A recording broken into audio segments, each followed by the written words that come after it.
হোলিতে মানে দোলের সময় কথাকে দুষ্টুমি করে মেজমা ভাং খাইয়ে দিয়েছিল। তো তারপর কথা একটা অদ্ভুত কাণ্ড করেছিল, যেটাতে পাচক মশাই ভীষণ রেগে গেছিলেন। কিন্তু ওই এপিসোডটা আমরা ভীষণ মজা করে শ্যুট করেছিলাম এবং তোমরাও অনেকটা ভালোবাসা দিয়েছিলে কথাকে। তো সেটাই ছোট্ট করে বলি। তো সেই ভাং খেয়ে কথা, পাচক মশাই কোথায়?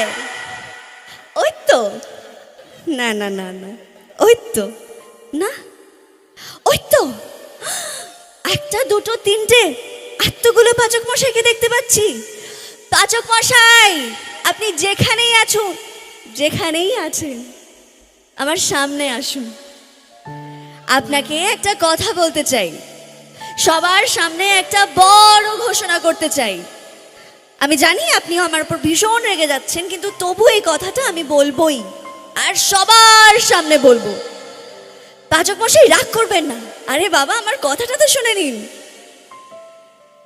আই লাভ ইউ পাচক মশাই।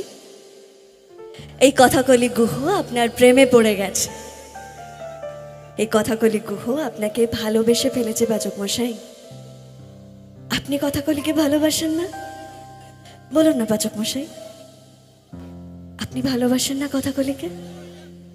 Thank you. মা কাকিমারাই কিন্তু কথাকে সব থেকে বেশি ভালোবাসে।